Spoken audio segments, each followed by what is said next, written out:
So on September 11th, I was an attorney for the Port Authority of New York, New Jersey, and I was one of the attorneys representing the agency in the litigation resulting from the 1993 World Trade Center bombing. On that day, I was in my office on the 68th floor of the North Tower, preparing for a 9 o'clock meeting with one of my colleagues by the name of Gene Andrucki. I'd gone into the bathroom just before American Airlines Flight 11 flew into the North Tower. And all of a sudden, there was a loud sound as if a crane had fallen on the building, and the entire building felt like it was going to topple over, but it didn't. And all of the toilets flushed at once. I never forget that, and it has colored the way I view going to the bathroom ever since. I got back to my desk, and all of the phones were ringing, and one of the phone calls was from the Port Authority Police Department, and the police officer said that a plane had hit the building. So I immediately thought, there's going to be a lot of lawsuits. So I started focusing on my job. And one of the phone calls was from my boss who was driving in and could see the building. So when I answered the phone, he said, what are you doing there? The building's on fire. And without missing a beat, I said, well, a plane hit the building. No, I mistakenly believed that because of my experience from 1993, that I was safer to remain in my office rather than leave. But I was also aware that the alarms had not gone off.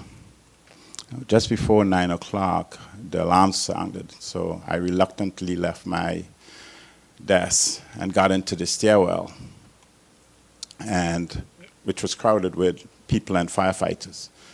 And it must have taken me about close to an hour to get down to the 68 flights down to the bottom. And when I got down, one of my colleagues stopped me from going out to the plaza. Because unbeknownst to me, there were people who were jumping off the building, and there was a danger of me getting crushed. So I went down to the concourse level, and when I saw the destruction, I thought to myself, well, this is going to take much longer to repair than 1993. As I was making my way past the barrows in 5 World Trade Center, I heard someone yell, "Take cover." And then suddenly it felt like a giant tidal wave or tsunami had just lifted me up. And I was flying as if I was going on a board without a surfboard or something. And all the walls were flying towards me, coming towards me. And then all of a sudden, it just went dark. Unbeknownst to me, the South Tower had collapsed. I could hear voices. It was surreal.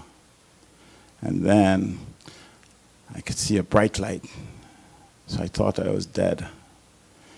And I heard a voice on a bullhorn say, "If you see the light, come to the light." So I got up and I felt my legs, make sure I was okay. But I could hear the voice of a lady's voice next to me. So I reached out to try to help her, and she felt like she was severely wounded and bleeding. And she said, "Don't touch me, I'm burning up." So I felt really helpless, but my eyes also felt like they had sand in them, and I felt like I couldn't breathe. So I knew I had to get out. So I tried to look for a way to get out, and I knew that there was a subway connected to the concourse where I was, but where I expected to see the exit to the subway wasn't there. The walls had collapsed. And luckily, I was able to get out with the help of the rescuers. And when I got outside and I looked around, it looked like the bomb had exploded in a war zone or something. So I made my way to the hospital, which was a couple of blocks away. And as I was going on my way, someone handed me a handkerchief and said, "You're bleeding." I put the handkerchief to my head, and when I looked at it, it was all blood.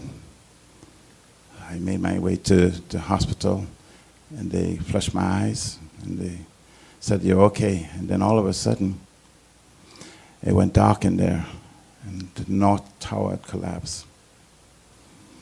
So I got outside, and I started walking uptown with everyone else. And as I was walking, I could see people's faces. And I looked around to see what they were looking at, and the towers weren't there. And then I realized I made it out. But unfortunately, Jean and 83 of her colleagues weren't so lucky.